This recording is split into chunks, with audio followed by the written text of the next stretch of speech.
Paper 5. God's relation to the individual.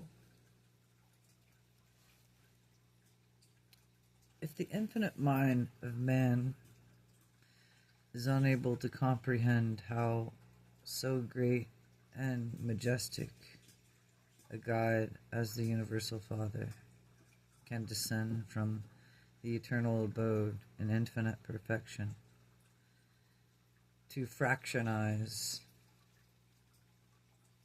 in other words, into fragments like us, with the individual human creature,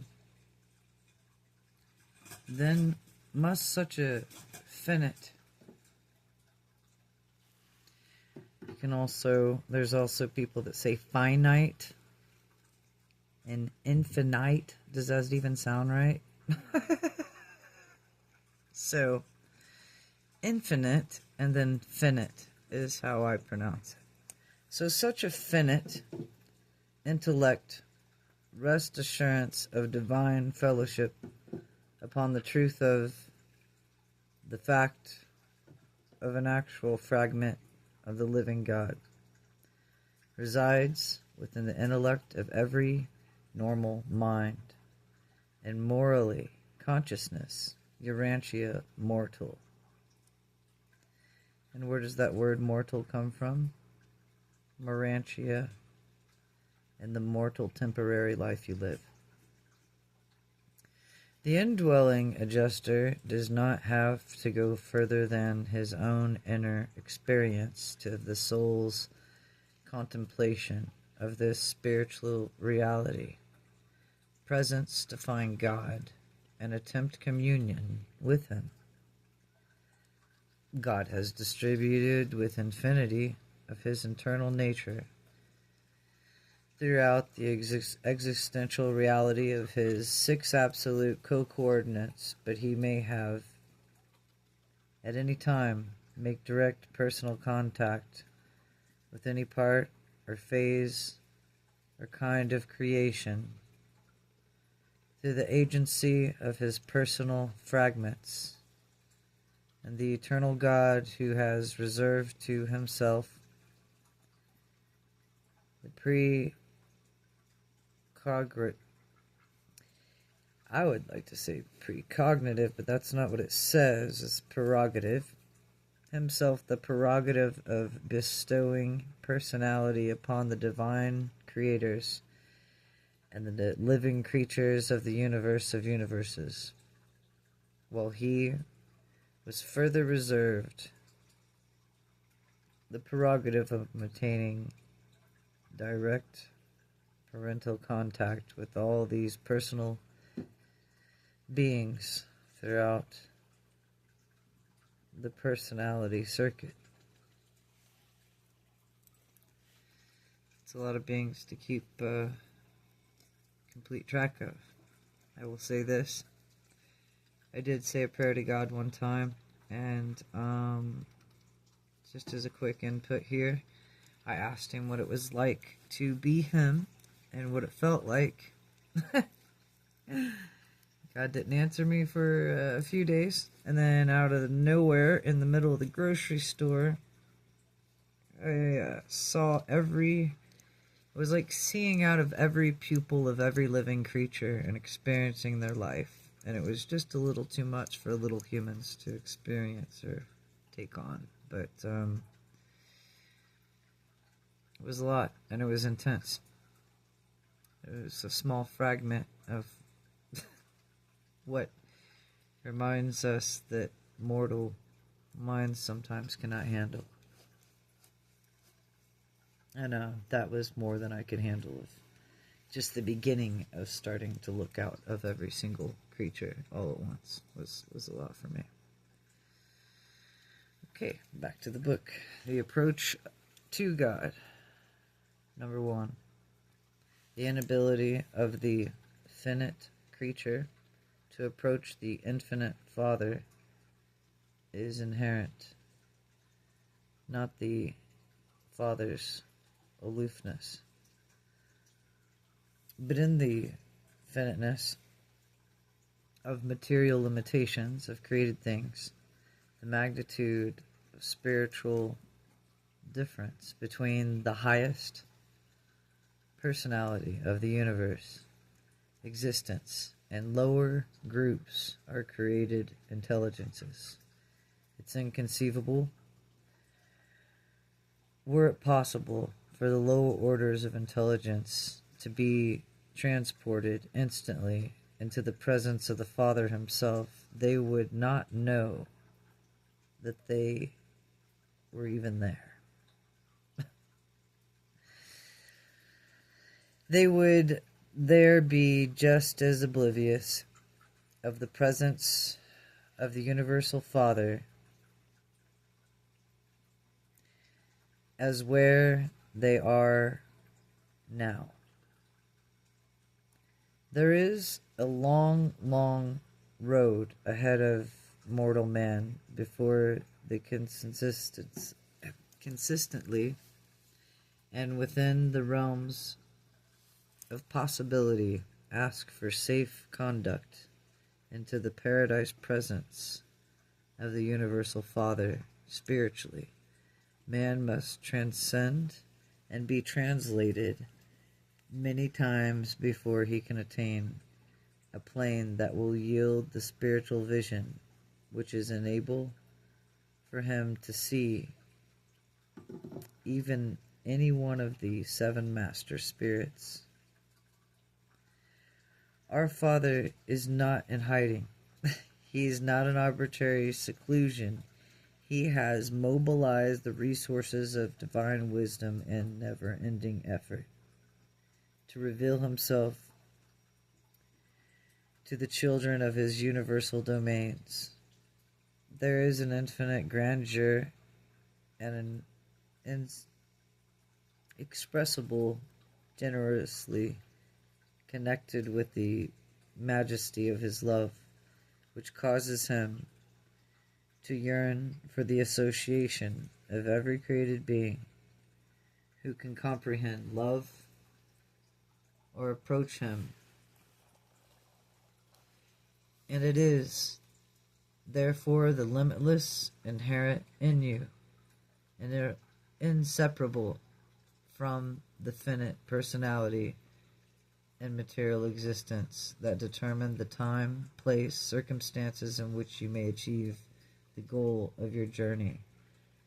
Mortal ascension and stand in the presence of the Father at the center of all things.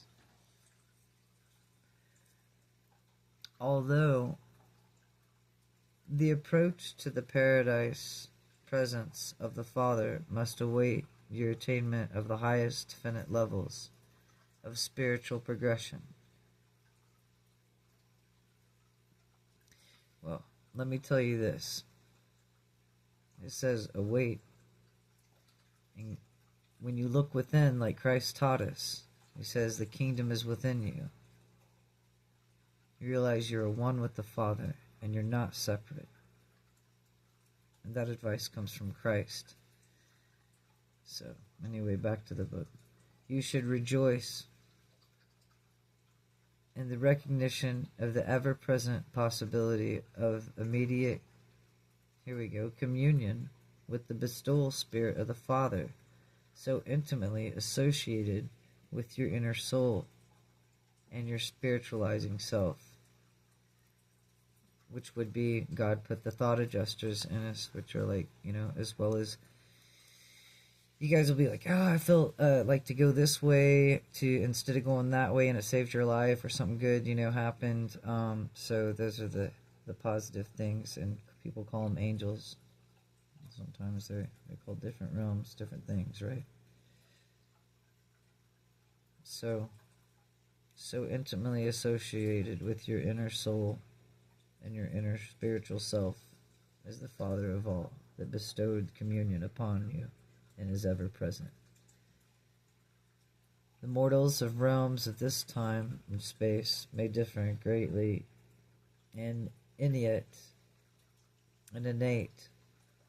abilities of intellectual endowment. They may enjoy endowments exceptionally favorable to socially advancements and moral progress. or they may suffer from the lack of almost every human aid to culture and supposed advancement in the arts of civilization, but the possibilities of spiritual progress is in the ascension career are equal to all. Increasingly, levels of spiritual insight and cosmic meanings are attained quite independently, and of all social, moral indifferences and differentials of the diversified material environments on the evolutionary worlds. However, Urantia mortals may differentiate in their intellectual and social, economic, and even moral opportunities of the endowments.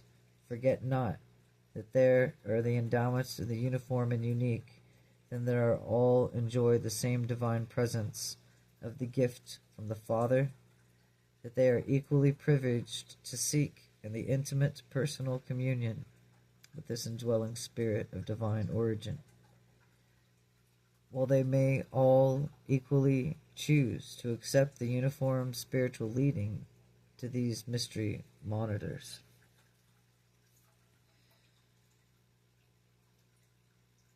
You feel like you're not alone, but you're alone, right? Alright, there's your angels, and that's why you always ask for them to be with you through Abba. He has plenty, innumerable. He can come to you at any time, as Christ says, through him. If mortal man is wholeheartedly spiritually motivated, unreservedly consecrated to doing the Father's will, then since he is so certainly and efficiently spiritually endowed by the indwelling divine adjuster, there cannot fail to materialize in that individual experience sublime consciousness of knowing God, and in your subconscious mind as well, and the supernal assurance of surviving for the supreme purpose of finding God by the progressive experience of becoming more and more like him. Man is spiritually indwelt by surviving thought adjuster. If such a human mind is sincerely and spiritually motivated, if such a human soul desires to know God and become like him, honestly wants to do the Father's will, there exists no negative influence of mortal deception nor positive power of possible interference which can prevent such a divinely motivated soul from securely ascending to the portals of paradise. The Father desires that all of his creatures be in personal communion with him. He has on paradise a place to receive all those whose survival status and spiritual nature make it possible for such attainment. Therefore, settle in your philosophy now and forever. To each of you and to all of us, God is approachable. The Father is attainable. The way is open. The forces of the divine love and the ways and means of divine administration are interlocked in the effort to facilitate advancement in every worthy intelligent and in every universe of the every and ever paradise presence of the universal Father. The fact that vast time is involved in the attainment of God makes the presence of the in the personality of the infinite none the less real. Your ascension is part of the circuit of the 7 supernova or super universes and through you swing around it countless times. You may in spirit and in status be ever swinging inward. You can depend upon being translated from spheres to sphere, from the outer circuits. You know, when you ever see orbs and people are like, oh, you got a lot of souls in your house, I see those orbs. Sphere to sphere, huh?